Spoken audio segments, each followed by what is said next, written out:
जी, अस्सलाम वालेकुम।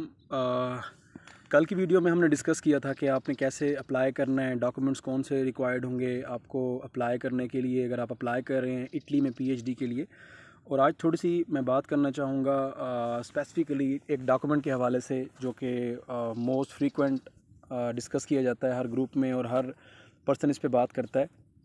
उसे कहते हैं लेटर ऑफ़ मोटिवेशन, या जिसे आप कवर लेटर भी कह लेते हैं। तो मैं सिर्फ बात करना चाहूँगा लेटर ऑफ़ मोटिवेशन पे कि मोटिवेशन लेटर हम क्यों बनाते हैं, इसकी ज़रूरत क्या है और इसमें कौन कौन से पार्ट्स हमें इंक्लूड करने चाहिए।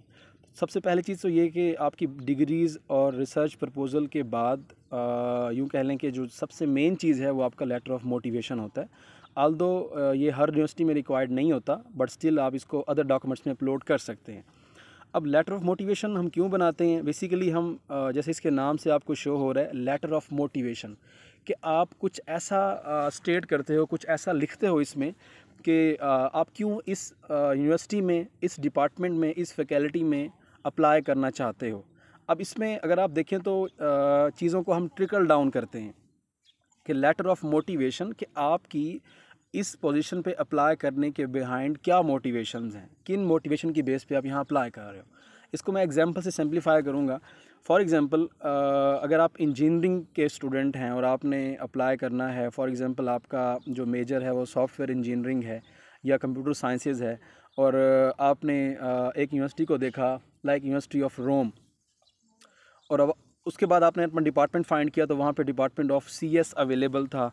तो आपने क्या किया, फिर प्रोफेसर्स को देखा और आपने देखा कि हाँ, ये प्रोफेसर जो हैं, 2-3 प्रोफेसर्स मेरे फील्ड में काम कर रहे हैं। अब आपने क्या करना होता है, लेटर ऑफ मोटिवेशन को, उसमें जितने भी कंटेंट्स हैं उनको अरेंज करना होता है। जो भी आप बातें लिखोगे, जुमले लिखोगे, उनको आप तरतीब से अरेंज करते हो। अब अरेंज कैसे करते हैं?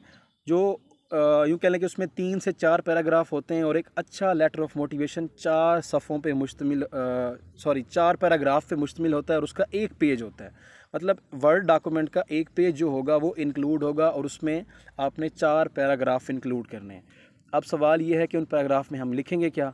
सबसे पहला जो आपका पैराग्राफ होगा वो आपके अपने इंट्रो होगा, बेसिकली कि मेरा नाम एबीसी है, मैं पाकिस्तान से हूँ, मैंने बैचलर्स यहाँ से किया है, मेरे बैचलर में एफआईपी ये था, एमएस मैंने यहाँ से किया है, एमएस में बेसिकली मेरा ये काम था। Paragraph number 1, okay. अब आप उसके एंड पे एक लाइन लिखते हो कि I want to apply for this scholarship in this university. Number 2 paragraph में आप ये लिखते हो कि आपकी इस यूनिवर्सिटी में अप्लाई करने की मोटिवेशंस क्या हैं। अब यहाँ पे 2 चीज़ें आती हैं। बाज़-औक़ात हम पैराग्राफ नंबर 2 में अपना एमएस का रिसर्च या अपनी पास्ट रिसर्च या अपने पेपर्स को डिस्कस करते हैं। तो आप ये भी कर सकते हैं कि आप दूसरे पैराग्राफ में ये बताएं कि आपने लास्ट जो रिसर्च की है एमएस में वो फॉर एग्ज़ाम्पल सिक्योरिटी से रेलेवेंट थी और आपने 2-3 पेपर्स पब्लिश किए जिनका इम्पैक्ट फैक्टर ये था, और उनको आप एक्सप्लेन कर सकते हो। अब इसी नंबर 2 पैराग्राफ में आप क्या करोगे, अपनी पास्ट रिसर्च को अपने मौजूदा प्रपोज़ल से रिलेट करोगे। फॉर एग्ज़ाम्पल मैंने मास्टर्स में काम किया था एआई में, अब मैं चाहता हूँ कि उस काम को मैं एक्सटेंड करूँ टुवर्ड्स साइबर सिक्योरिटी। तो इससे ये होता है कि आपकी कमेटी को ये आइडिया होता है कि ये बंदा एक बेस बना के बात कर रहा है। तो आपने ये करना होता है वहाँ पे कि आपने बताना होता है कि आपका प्रीवियस वर्क क्या है और आप जो अभी काम प्रपोज़ कर रहे हो वो क्या होगा। नंबर 3 में ये होता है कि आपने इस यूनिवर्सिटी में अप्लाई क्यों किया। अब ये चीज़ होती है, ये जगह, ये पैराग्राफ होता है जो मैं समझता हूँ कि आपको बाकी तमाम कैंडिडेट से बिल्कुल डिफरेंट करता है। आप ये बताते हो कि मैं वो नहीं हूँ जो कि नॉर्मल बातें लिख रहा है, जनरल बातें लिख रहा है कि मैं इसमें अप्लाई करना चाहता हूँ, मैं इंटरेस्टेड हूँ, मुझे बड़ा शौक़ है पीएचडी करने का, सो ऑन सो फॉर। ऐसा नहीं है। आप इसमें ये लिखते हो, अगर मैं इसको लाइक जो मेरा अपना एक तरह से यूँ कह लें कि कुछ मौक़िफ़ कह लें या कुछ भी कह लें, वो ये है कि आप ये बताते हो कि मैंने इस यूनिवर्सिटी को जब देखा तो इसमें मैंने अपना डिपार्टमेंट देखा, उसके बाद प्रोफेसर्स देखे, तो मैंने प्रोफेसर्स एबीसी के कुछ पेपर्स पढ़े। मैंने पेपर पढ़ा professor for example professor A का, जो कि 2021-22 में पब्लिश हुआ है और परफेक्टली मेरी डोमेन से मैच कर रहा है। ऑल्दो मुकम्मल तौर पे मैच नहीं कर रहा होता, लेकिन हमने एक्सप्लेन करना होता है। इससे ये होता है कि कमेटी को एक आइडिया होता है कि ये बंदा बुनियाद बना के बात कर रहा है, इसको चीज़ों का पता है, इसने गूगल किया हुआ है, इसने हमारी प्रोफाइल्स को देखा हुआ है।